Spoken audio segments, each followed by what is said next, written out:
آپ کو پتہ ہے مرد اور عورت کی دوستی کا ذکر قرآن پاک میں کہیں بھی نہیں ہے۔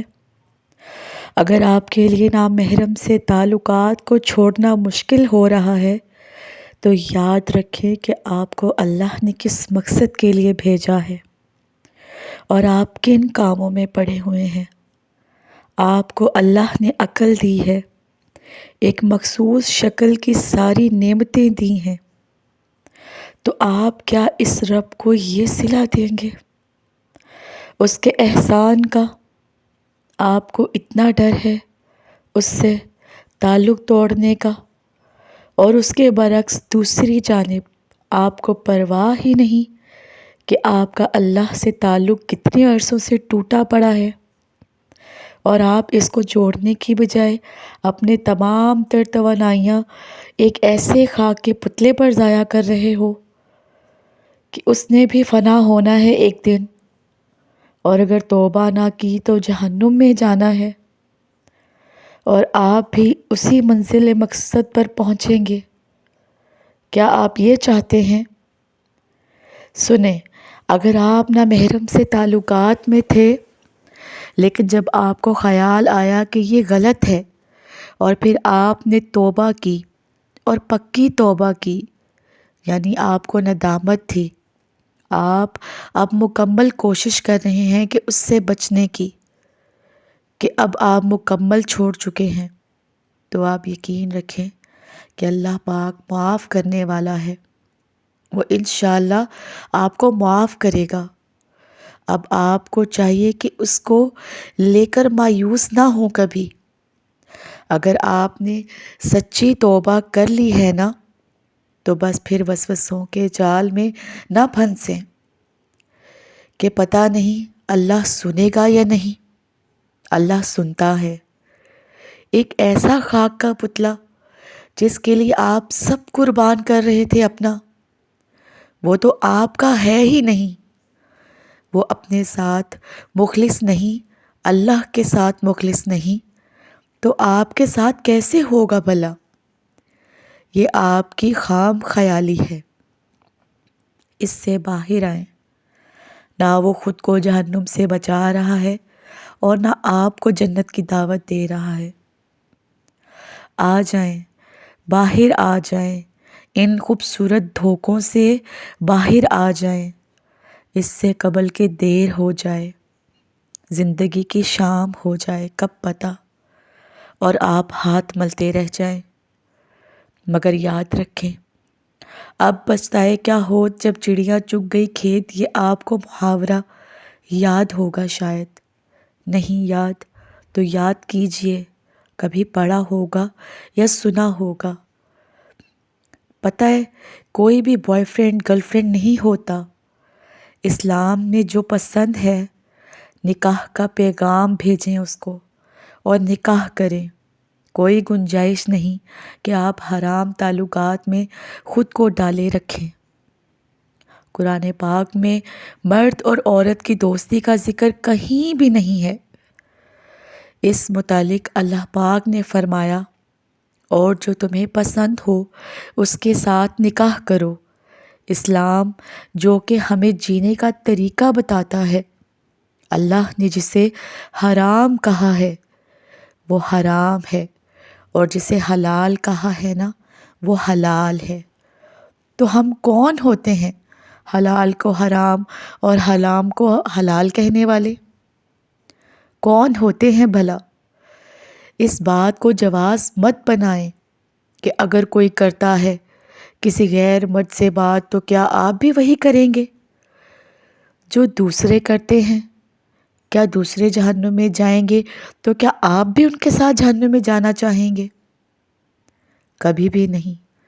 تو کیا آپ بھی ان کے ساتھ جہنم کی آگ میں گرنا چاہیں گے؟ کبھی بھی نہیں۔ ہوش کے ناخن لے خدارا، نہ وہ بروز حشر یہ کہیں گے کہ اللہ اس کے اعمال کا بدلہ ہم اپنے ذمہ لیتے ہیں، اور نہ آپ کی سفارش کریں گے کسی بھی طرح سے۔ تو بچیں اور خود کو بچائیں ان نامحرم تعلقات سے۔ مہربانی اس بات کو جواز مت بنایا کریں آپ کہ کون کیسے کس طرح. یہ بس ایک دھوکہ ہے، وقت گزاری ہے. مرد حضرات بس اپنی خواہش کو پورا کرتے ہیں، شیطان کو خوش کر رہے ہوتے ہیں اور اللہ کو ناراض کر رہے ہیں. آخرت کا عذاب مول لے رہے ہیں اور کچھ نہیں. برائے مہربانی پڑھیں خود کو اور روکیں خود کو. ان لوگوں کو جوان تعلقات میں جو ملوث ہیں، نیکی کی راہ دکھائیں، برائی سے روکیں. پتہ ہے نامحرم کی محبت تو آگ ہوتی ہے.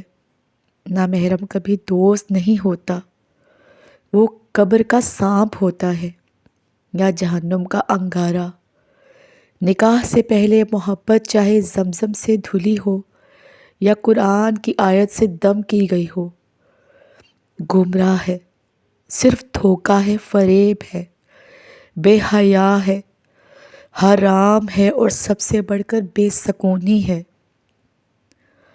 اگر ہمیں کسی نامحرم سے محبت ہو جائے تو محبت کوئی گناہ نہیں ہوتی، بس محبت کی شرط نکاح ہے. محبت خدیجہ رضی اللہ تعالیٰ کو بھی رسول اللہ صلی اللہ علیہ وآلہ وسلم سے ہوئی تھی اور انہوں نے فوراً نکاح کا پیغام بھجوایا. محرم کی محبت کتنی بھی پاک کیوں نہ ہو، اگر آپ کی منزل نکاح نہیں تو وہ رشتہ حرام ہے، وہ اللہ کے ہاں قابل قبول نہیں ہے. محبت تو ہو جاتی ہے، لیکن جب محبت ہو تو نکاح کرو. اگر وہ محبت نکاح تک نہیں جا سکتی تو خاموش ہو جاؤ اور معجزے کا انتظار کرو. اور اگر وہ آپ کے نصیب میں ہے تو وہ آپ کو ضرور ملے گا، سالوں بعد ہی کیوں نہ ملے، لیکن آپ کو وہ ایک دن مل کر ہی رہے گا. بعض دفعہ واقعی کسی نامحرم سے محبت ہو جاتی ہے، ہاں اللہ بھی کرا دیتا ہے، لیکن اس کی اپنی مصلحتیں ہوتی ہیں. بعض دفعہ یہ محبت ہم پہ سزا بن کر اترتی ہے، ہمارے کسی غرور، کسی غلطی کی سزا بعض دفعہ ہمیں کچھ سکھانے کے لیے ڈالی جاتی ہے، اور ان سب کا اینڈ بس یہی ہوتا ہے، اللہ سے قربت میں سمجھنا. اللہ دل میں نامحرم کی محبت نہیں ڈالتا، مگر پھر مجھے پتہ چلا بعض دفعہ یہ واقعی ہمارے دل میں ڈالی جاتی ہے، کبھی اپنی ذات کا غرور توڑنے کے لیے، کبھی کسی اور مصلحت کے تحت. مگر اس سارے قصے میں انسان سیکھ بہت کچھ جاتا ہے، خاص طور پر اللہ کے قریب ہو جاتا ہے، اسے پہچاننے لگتا ہے.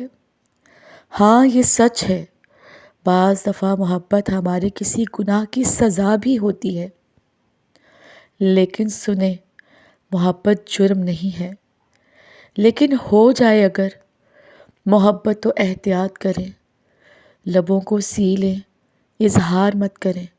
کہ جب اظہار ہوتا ہے نا تو بہت سی انگلیاں اٹھتی ہیں، بہت سی کنکریاں وجود میں پڑتی ہیں، بدنامی کی دھوپ میں روح جھلس جاتی ہے، بات بات پر آنکھیں نم ہو جاتی ہیں، بہت رسوائی ہوتی ہے، نہ کوئی سنوائی ہوتی ہے.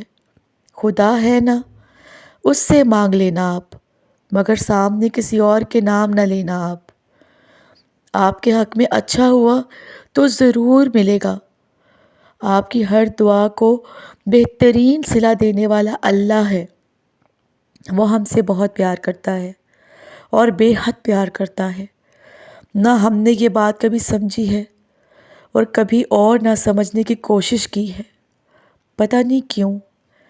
نامحرم کی محبت انسان کو خوار کرتی ہے بس، کیونکہ اللہ نامحرم سے محبت کرنے کی اجازت نہیں دیتا، اور جو لوگ اللہ کے حکم کو نہیں مانتے نا، وہ ہمیشہ بے سکون رہتے ہیں.